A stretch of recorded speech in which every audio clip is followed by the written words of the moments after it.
그러니까 믿음의 1단계가 낙원이고 그 다음에 2단계의 사람들이 가는 곳이 일천층입니다. 이 믿음의 2단계에 있는 사람들이 일천층에 가서 받을 면류관의 이름이 뭐냐 하면 썩지 아니할 면류관입니다. 그런데 일천층만 와도 영원한 것을 바라보고 경기에 참가만 했어도 참가상이라 할 수 있죠. 참가만 한 그것만으로도 아버지께서 귀하게 보셔서 개인 소유의 집을 허락하셨습니다. 다세대 주택이나 아파트에 해당한다고 보겠습니다.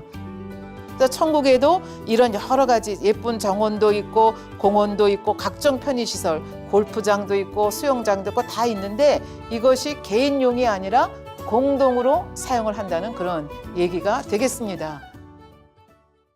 이제 구체적으로 어떤 영혼들이 일천층에 들어가는가에 대해서 말씀을 드리도록 하겠습니다.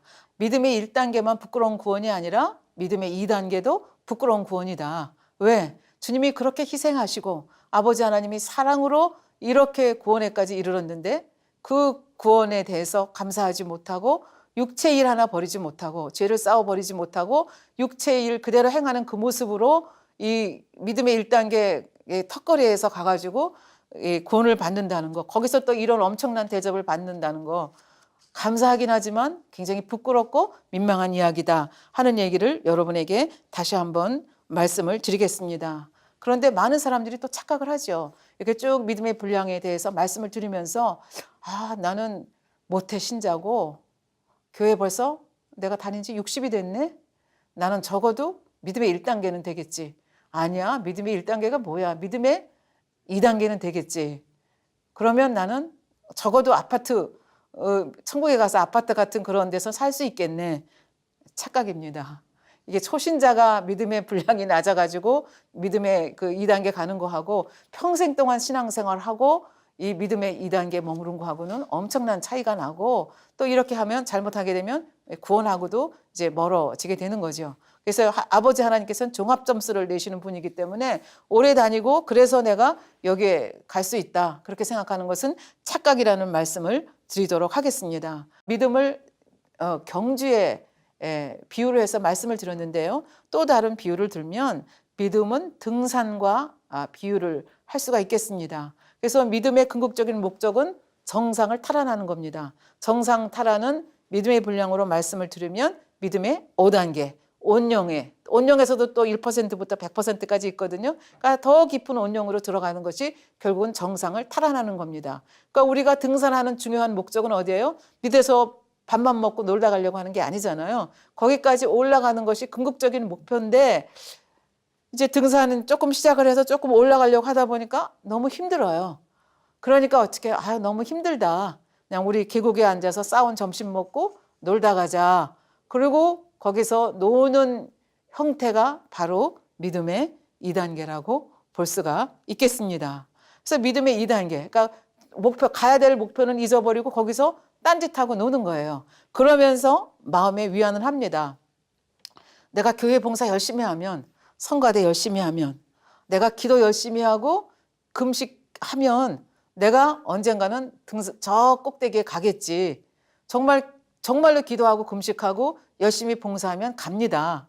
그런데 문제는 뭐냐 하면 마음에 할례를 하지 아니하고 기도 자체를 즐기는 것, 금식 자체를 즐기는 것, 봉사 자체를 즐기는 것, 찬양 자체, 교회에 와서 일하는 것 자체를 그냥 즐거움으로 생각하고 마음에 할례할 생각을 안 하고 그렇게 신앙생활을 30년, 40년, 60년 하게 되면 굉장히 문제가 있다는 얘기가 되겠습니다. 그래서 잘못하면 그냥 이게 믿음의 2단계거든요. 죄를 버리지 않으니까 육체일을 그냥 화가 나면 화나고 또 성질 나면 성질 내고 이렇게 하면서 신앙생활 하면 계속 믿음의 2단계에 머무르는 거거든요. 그럼 이런 믿음의 2단계의 신앙이라고 하는 것은 굉장히 위험하다는 그런 얘기가 되겠습니다. 그러면 금식하고 기도하는데 마음에 할례 안 하면서 금식하고 기도할 수 있습니까?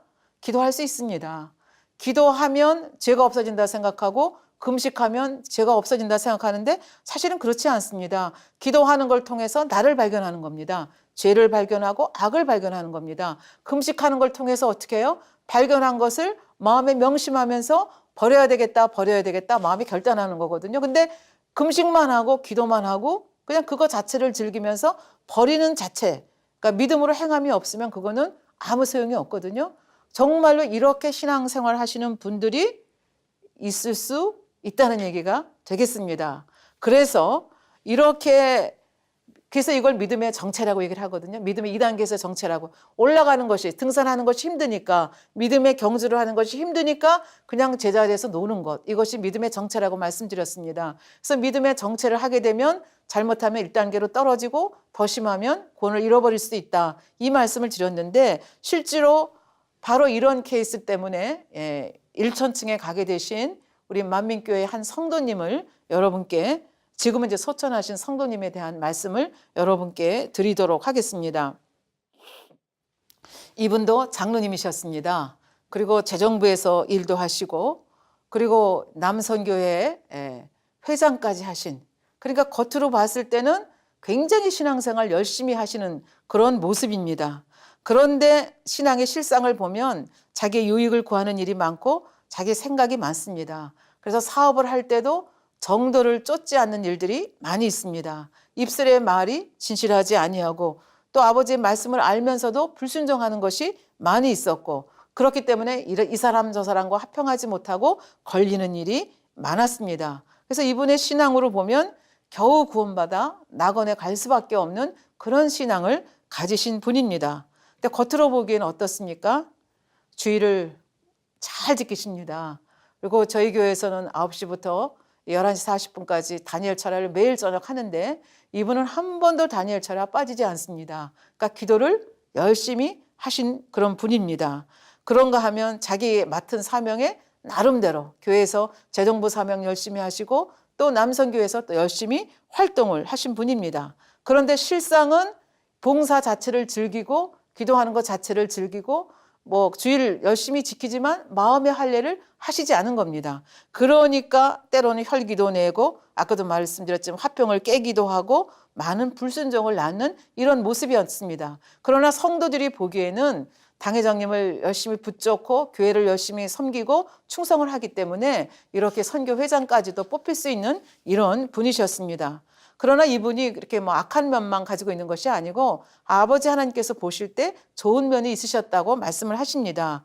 그러니까 사업을 하는데 물론 이렇게 정도를 쫓아서 하시지 못하지만 그 마음 깊은 곳에는 늘 교회를 도와야 되겠다. 목자에게 힘이 되고 싶다. 어떻게 하면 성전을 지을 수 있을까? 이런 마음으로 사업을 하셨습니다. 그래서 이런 마음은 참으로 좋은 마음인데 아까도 말씀드렸지만 말씀을 알기는 아는데 규칙대로 경기를 못 하셨습니다. 정도 경영을 해야 되는데 정도 경영을 하지 못하고 돈을 빌렸다가 약속대로 갚지를 못하니까 사람들과의 화평도 깨어지고 심한 경우에는 혈기도 내고 이러면서 이제 어느 상황까지 갔는가 하면은 이 물질의 문제도 걸리고 사람들과의 관계가 걸려서 이제 더 두면 불의와 타협할 수밖에 없는, 그래서 낙원 가는 것도 힘든 그런 상황에까지 믿음이 이렇게 점점 퇴보해 가신 거죠.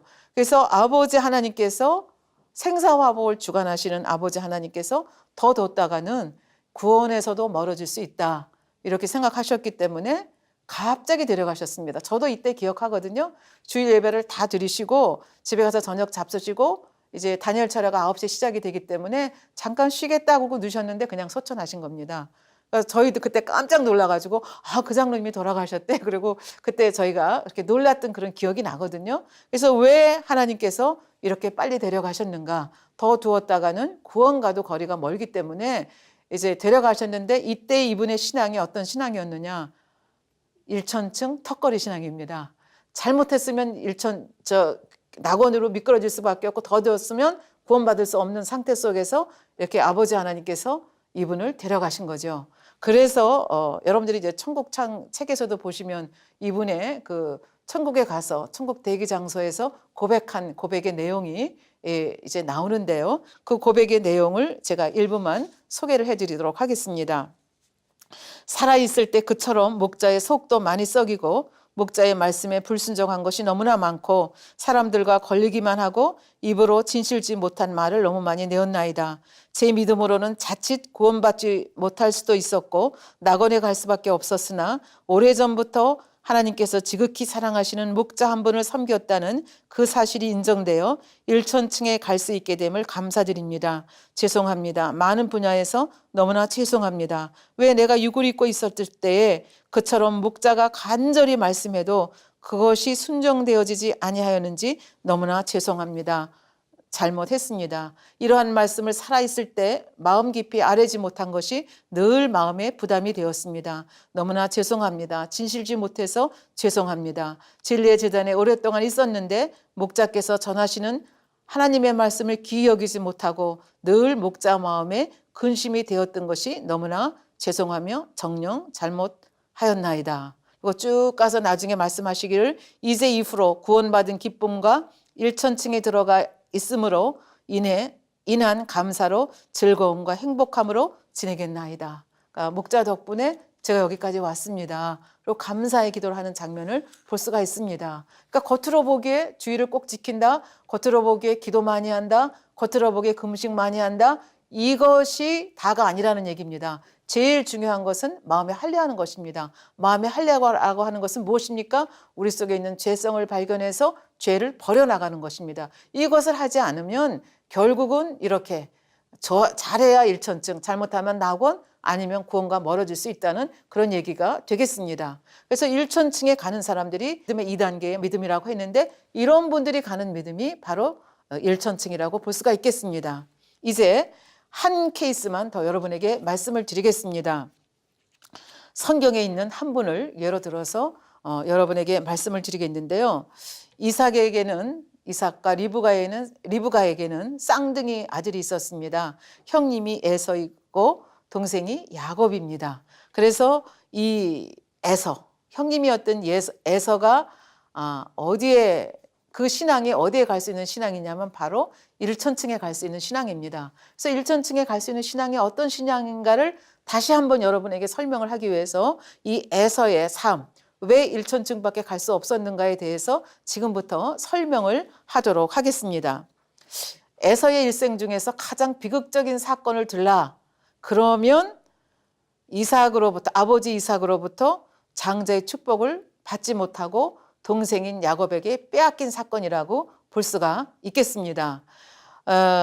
에서는 아버지 이삭이 말한 대로 별미를 만들어서 아버지가 주는 장자의 축복을 받기 위해서 별미를 사냥하러 나갔습니다. 그래서 그 사냥한 짐승을 잡아다가 별미를 만들어서 아버지 이삭에게 가지고 갔습니다. 그래서 아버지 여기 별미 있습니다. 잡수시고 제게 장자의 축복을 주시옵소서. 그랬더니 이 눈이 멀어서 잘 안 보이는 아버지가 깜짝 놀라시면서 내가 벌써 장자의 축복을 주었는데 너는 누구냐 이렇게 된 겁니다. 그래서 전후 사정을 알고 보니까 야곱이 어머니와 같이 괴계를 써서 이 에서가 받을 축복을 가로챘다는 것을 알게 됐습니다. 그래서 이런 그 사정을 알게 되면서 에서가 고백한 고백이 창세기 27장 36절입니다.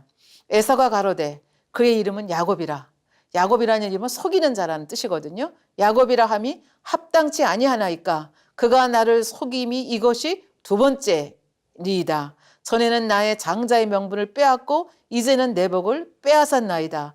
또 가로되 아버지께서 나를 위하여 빌복을 남기지 아니하셨나이까. 그래서 이 말씀을 가만히 분석을 해보면 지금 이 엄청난 일을 당한 에서가 사실 이런 일을 당하면 아버지 앞에서의 바른 태도는 무엇입니까? 왜 내게 이런 일이 왔을까? 그거를 궁구를 해봐야 됩니다. 왜 내가 장자의 축복을 받지 못하고 내 동생이 내 축복을 가로채었는가? 이거를 곰곰이 생각하면서 아버지 앞에 무릎을 꿇어야 되는데 지금 에서는 그렇지 않습니다. 누구의 탓을 하고 있는가 하면은 야곱의 탓을 하는 걸 볼 수가 있습니다. 야곱 그놈이 나를 지난번에도 속이더니 이번에도 또 속였어요. 아버지 저를 축복해 주세요. 저를 축복할 축복이 안 남아 있으니까. 그리고 절규하는 이런 모습을 볼 수가 있습니다.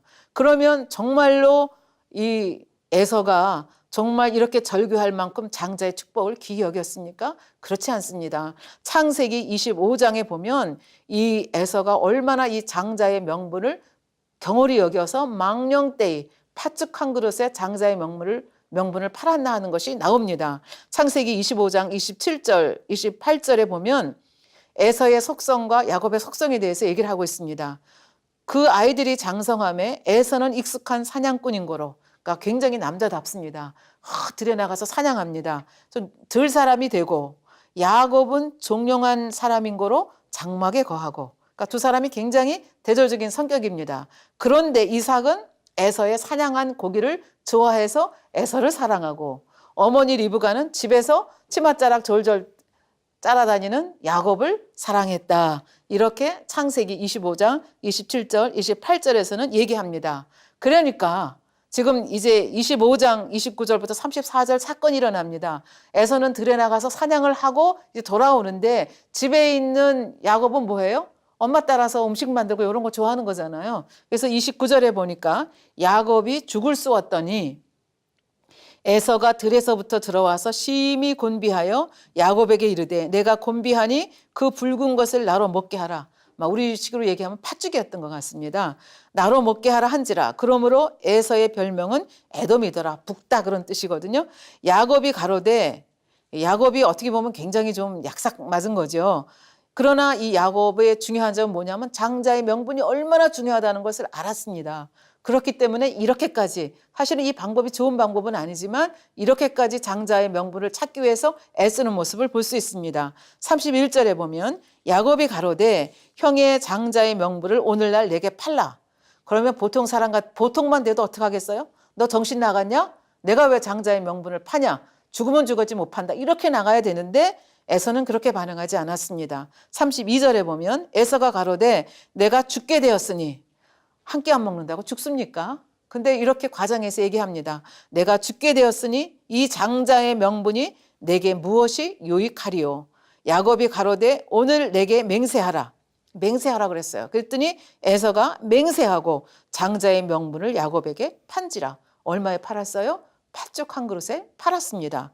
야곱이 떡과 팥죽을 에서에게 주매 에서가 먹으며 마시고 일어나서 갔으니 에서가 장자의 명분을 경홀히 여기었더라. 그러니까 그런 자신의 모습을 되돌아봐야 되는데 그런 자신의 모습을 되돌아보지 못하고 오히려 야곱의 탓을 하는 것을 볼 수가 있습니다. 이렇게 남의 탓을 하는 사람은 절대로 변화가 되지 못합니다. 그러니까 이렇게 변화되지 못하고 그렇다고 해서 이미 축복을 야곱에게 주었기 때문에 축복을 못 받지 않습니까? 그러면 이때라도 왜 그랬는가 하고 생각을 해봐야 되는데 에서는 그렇지 못했습니다. 그래서 어떤 마음까지 가졌는가 하면 구원받기 힘든 믿음을 가졌다는 것을 알 수가 있는데요. 어떻게 알 수 있는가 하면은 창세기 27장 41절에 보면 이렇게 나와 있습니다.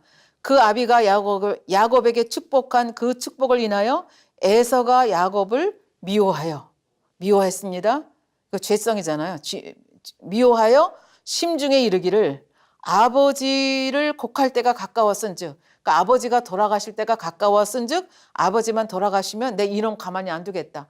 죽여버리겠다. 이 생각을 했습니다. 쉽게 얘기하면 내가 내 아우 야곱을 죽이리라 하였더니, 그러니까 이게 마음으로만 얘기한 것이 아니라 동네 방네 얘기하고 다닌 거예요. 그걸 누가 들었어요? 어머니 리브가가 들었습니다. 그러니까 어머니가 생각하니까 기가 막히잖아요. 잘못하면 야곱도 죽게 생기고 에서는 살인자가 되게 생겼잖아요. 그러니까 이 두 아들을 살려야 되겠다고 하는 생각 속에서 어머니 리브가가 또 방책을 말하죠. 그것이 창세기 27장 41절부터 46절에 나옵니다. 제가 한번 또 읽겠습니다. 그 아비가 야곱에게 축복한 그 축복을 인하여 에서가 야곱을 미워하여 심중에 이르기를 아버지를 곡할 때가 가까웠은즉 내가 내 아우 야곱을 죽이리라 하였더니 맏아들 에서의 이 말이 리브가에게 들리매 리브가가 들었어요. 이에 보내어 작은 아들 야곱을 불러 그에게 이르되 내 형 에서가 너를 죽여 그 한을 풀려 하나니. 야곱도 알잖아요. 자기가 야비하게 가로챘잖아요. 그러니까 형님이 잘못하면 형님 손에 죽겠구나. 위기의식을 느끼는 거죠. 내 형의 노가 풀리기까지 몇 날 동안 그와 함께 거하라. 어디로 가라 그랬어요? 43절에 보면 내 아들아 내 말을 조차 일어나 하란으로 가서 내 오라버니 라반에게 피하여. 외삼촌 집에 가서 피하고 있어라. 내 형의 마음이 좀 가라앉으면 그때 내가 불러드리겠다. 이 말씀입니다. 내가 자기에게 행한 것을 분노가 풀려 내가 에서에게 행한 것을 잊어버리거든 내가 곧 내가 보내서 너를 거기서 불러오리라. 어찌 하루에 너희 둘을 이르랴. 그래서 결국은 외선점집으로 보냅니다. 근데 여러분들이 잘 아시는 바와 같이 리브가 살아 생전에 돌아오지를 못합니다. 그래서 20년 동안 연단을 이것 때문에 받습니다. 에서도 연단을 받고 야곱도 연단을 받게 되는 거죠. 그럼 연단을 받은 후에 얼마만큼 변화됐느냐? 그것이 창세기 33장에 나옵니다. 20년의 연단을 받은 다음에 이제 자기의 자식들과 자녀들, 그 부인들과 자식들과 재산, 소떼, 양떼를 다 이끌고 지금 고향으로 돌아오는 길에 문제가 생겼습니다. 이제 지금 20년 동안 형님이 자기를 죽이려고 했다는 걸 알잖아요. 그 어머니가 전가를 보낸다고 했는데 아직까지 전갈이 없잖아요. 그러니까 형님이 아직도 나를 죽이려고 하는 마음이 있다는 걸 압니다. 그래서 약복강가에서 고민을 하는 거죠. 이 강을 건너가면 이제 형님을 만나야 되는데 어찌해야 될까? 그리고 약복강가에서 어쩔 수 없는 상황 속에서 외산점집으로 돌아갈 수도 없는 상황이거든요. 근데 이제 사자를 먼저 보냈습니다. 그랬더니 사자가 돌아와서 한다는 얘기가 에서에게 이렇게 동생이 이렇게 온다고 말씀을 드렸더니 그 에서가 알았다 그러면서 400명을 데리고 온다는 거예요. 이게 환영하기 위해서 오는 겁니까?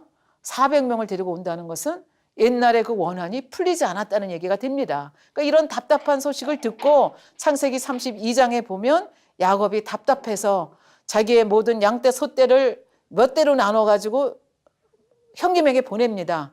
이 형님에게 보내는 게 뭐예요?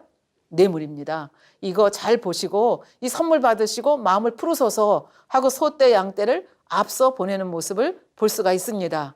그러고 자기 자식들도 제일 중요하지 않은 사람부터 앞세웁니다. 제일 중요하지 않은 사람이 누굽니까? 여종들과 그 자식들이죠. 여종들과 그의 자식들 앞에 보내고 그 다음에 누구 보내요?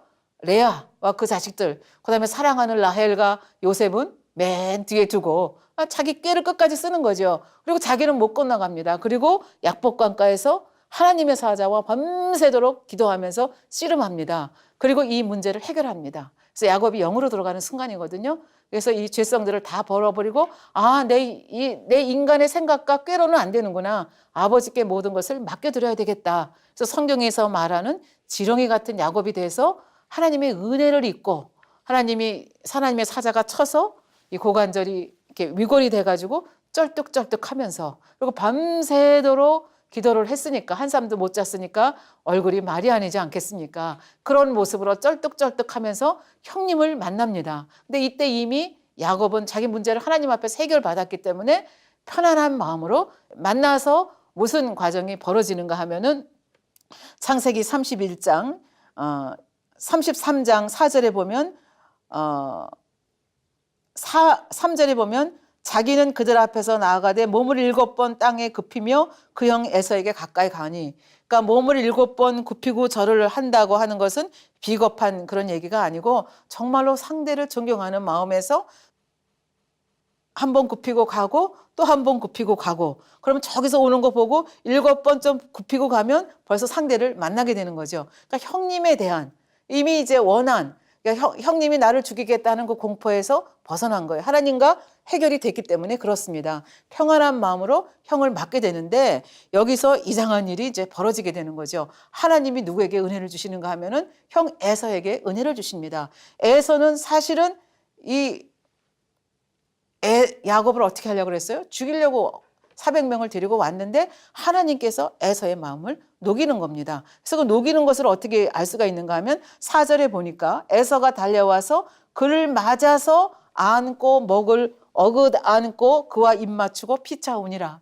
그러니까 완전 화해가 이루어지는, 그러니까 야곱의 공포가 다 사라지고 에서의 증오와 원한이 다 눈 녹듯이 녹아져 버리고 두 형제가 아주 정말 극적인 화해를 하는 장면이 여기서 나오는 것을 볼 수가 있습니다. 그러면서 이 동생의 가족에 대한 질문들, 이 사람들이 누구냐, 그리고 동생의 가족에 대한 질문을 하고 그다음에 동생이 보낸 선물에 대해서 이게 뭐냐 그랬더니 형님에게 드리는 선물이라고. 그러니까 약복강을 건너기 전에는 이것이 뭐였어요? 뇌물이었습니다. 근데 약복강을 건너고 하나님께로부터 응답을 받고 난다면 정말 형에게 드리고 싶은 예물이 된 겁니다. 그래서 형에게 받으라고 하니까 형님이 또 안 받겠다 그러죠. 형님도 녹아졌어요. 녹아져서 안 받겠다고 하는데 강건해서 형님에게 드리는 장면을 볼 수가 있습니다. 그러니까 형님이 마음이 노글노글해져 가지고 그다음에 어떻게 합니까? 향후 여정에 대해서 계속 물어가면서 내가 너희를 안내하겠다까지 나옵니다. 그런데 야곱이 뭐라 그래요? 아, 우리 지금 애들도 이렇게 어리고 그다음에 양떼 소떼 보세요. 지금 잉태한 양떼 소떼들 빠른 걸음으로 가면 다 이게 도중에서 죽게 되기 때문에 아니 됩니다. 먼저 가시옵소서. 저희는 천천히 가겠나이다. 그렇게 하면서 정말 에서도 동생에게 대한 마음을 풀고 야곱도 완전히 형님의 그 공포로부터 벗어나서 두 형제가 화합하는 이런 장면을 여기서 볼 수가 있습니다. 근데 오늘은 야곱에 대해서 보고자 하는 것이 아니고 에서에 대해서, 에서의 마음자락이 어떻게 움직였는가에 대해서 지금부터 보도록 하겠습니다. 에서는 야곱을 죽이고 싶은 마음이 있었습니다. 그러나 하나님의 은혜를 입어서 용서를 했습니다. 그러나 이 용서한 것이, 그러니까 행함으로 죽이는 일은 하나님께서 막아주셨잖아요. 그런데 이렇게 용서를 한 것이 내가 부족한 것을 깨닫고 인정하고 변화돼서 그런 것이 아니고 누구의 기도 때문에? 야곱의 기도를 하나님께서 들으시고 하나님께서 은혜를 야곱에게 주셔야 되기 때문에 하나님께서 누구의 마음을 녹이신 거예요? 에서의 마음을 녹이신 겁니다. 그러니까 야곱은 하나님의 은혜 때문에 원수를 안 갚은 것뿐이지 그 마음 정말 깊은 곳에서 스스로 변화돼서 나온 것이 아니었다는 그런 얘기가 되겠습니다. 그래서 잘못하면 사실은 낙원밖에 갈 수 없는 그런 믿음임에도 불구하고 사실 구약시대는 성령 시대가 아니잖아요. 그러니까 행함으로 이렇게 살인한 것이 아니고 행함으로 미움을 표현한 것이 아니고 오히려 행함으로 용서를 표현했기 때문에 하나님께서 그것을 인정하셔서 일천층 정도는 들어올 수 있도록 그렇게 역사하셨다는 얘기가 되겠습니다. 그러니까 에서 같은 마음, 하나님의 은혜 때문에 상대방의 기도 때문에 내가 변해서 원수를 안 갚았다고 해서 이것이 믿음의 3단계로 뛰는 것이 아니라는 얘기죠. 근본적으로 마음의 할례를 해야 되는데 지금 여기는 행함으로 하지 않았기 때문에 구약시대이기 때문에 그나마 일천층에 하나님이 들이신 것을 볼 수가 있겠습니다. 근데 아까도 말씀드렸지만 하나님은 너무나 좋으신 하나님이십니다.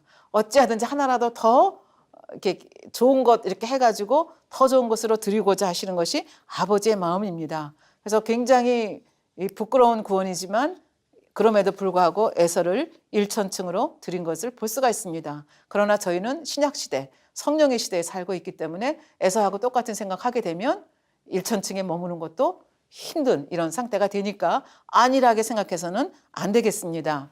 예, 오늘은 일천층에 가는 믿음의 2단계 어떤 믿음인가? 행하려고 노력하는 믿음. 그러나 아직 육체의 일을 다 버리지는 못한 상태가 2단계 믿음이다. 그렇게 말씀을 드렸고 이 2단계의 믿음, 소천할 때 2단계의 믿음을 가진 사람들이 가는 천국의 처소가 일천층이다.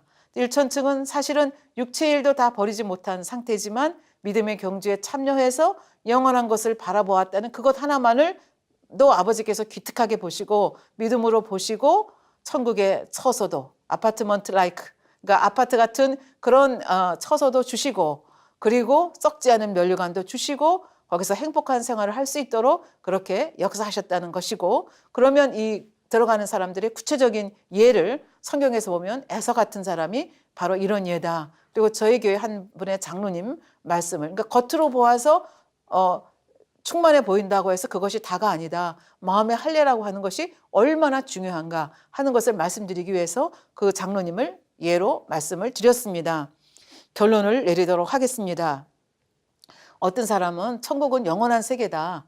영원토록 변치 않고 영원토록 사는 세계다. 그러면 어떤 분은 얘기합니다. 천국은 맨날 찬양만 부르고 맨날 설교만 듣는 거 아니야? 거긴 너무너무 지루한 것이 아니야? 나는 차라리 지옥 가겠어. 이렇게 얘기하시는 분들이 계시는데 첫째는 지옥이 어떻게 끔찍한 곳인지를 몰라서 하는 말이고 두 번째는 천국이 얼마나 아름답고 재미있고 희한한 것인지를 몰라서 하는 얘기입니다. 혹시 이렇게 생각하시는 우리 청취자, 우리 시청자분들이 계시다면 저희 만민교회에서 창립 기념 공연 하는데요. 영안으로 보여주신 그 천국을 재현합니다. 그러니까 천국같이 아름다운 모습은 아니지만 이 땅의 모든 것을 하여튼 본 것을 재현하기 위해서 천국의 생활이 어떠한가를 계속 이렇게 재현해서 공연을 하고 있거든요. 그 공연을 한 번만 보시면 천국이라고 하는 것이 얼마나 신나고 아름다운 것인가. 천국에서 스키도 타고요. 천국에서 음악회도 하고요. 천국에서 바닷속에 가서 헤엄도 치고요. 이 땅에서 하는 모든 것을 다 할 수 있는 것이 천국입니다. 그리고 얼마나 그러니까 천국 가서 이 땅에서는 수영하려면 옷 갈아입고 머리 또 다시 손질해야 되는데 천국에서는 옷 안 갈아입고 수영해도 되거든요. 그러니까 얼마나 좋은 곳이 천국인가. 그러니까 천국은 그렇게 지루한 곳이 아니라 이 땅의 어느 것보다도 신기하고 재미있고 무궁무진하게 배울 것이 많은 것이 천국이라는 것을 기억해 두셨으면 좋겠습니다. 그렇다고 해서 천국에서 학점 받아가면서 A, B, C, D 나누는 것이 아니라 천국에는 재미있게 모든 것을 지으신 아버지 하나님께서 재미있게 교육하시는 것이 천국이다 하는 것을 여러분들이 기억을 해주셨으면 좋겠고요. 그 다음에 아까 낙원과 일천층이 얼마나 차이가 나는가 말씀을 드렸습니다. 그래서 이 낙원과 일천층의 차이를 설명하시기를 어항 속에 있는 금붕어와 태평양에 있는 고래를 한번 비교해 보십시오. 그럼 어항 속에 있는 금붕어가 낙원에서 누린 행복이라고 한다면, 금붕어가 어항 속에서 누리는 행복이 낙원의 행복이라고 한다면, 태평양 바다에서 고래가 누리는 행복이 일천층의 행복입니다. 그러니까 낙원에서는 절대로 머물러서 안 되죠. 일천층으로 가야 되죠. 근데 일천층과 이천층의 차이는 낙원과 일천층의 차이보다 더 차이가 많이 납니다. 앞으로 설명을 하겠습니다. 그리고 이제 믿음의 4단계, 죄가 없는 선결된 사람이 가는 3천층하고 2천층은 표현하기를 천지 차이라고 얘기를 합니다. 하늘과 땅 차이, 엄청나게 차이가 많다는 얘기죠. 그 다음에 선결된 사람이 가는 믿음의 4단계가 가는 3천층과 믿음의 5단계, 온 영을 이룬 사람들이 가는 새 예루살렘은 그보다 더 차이가 많이 난다고 합니다. 그러니까 인간의 머리로는 상상이 안 되는 아름다운 것이 더 높은 곳으로 갈수록 이렇게 전개가 된다는 얘기가 되겠습니다. 근데 아버지 하나님께서는 인생들을, 우리들을 이 땅에서 경작하시는데 낙원에 드리기 위해서 경작하시는 것이 아닙니다. 그런데 현 실정은 어떠냐 하면 천국에 많은 사람들이 가기는 가는데 제일 많이 가는 곳이 어디냐면 낙원입니다.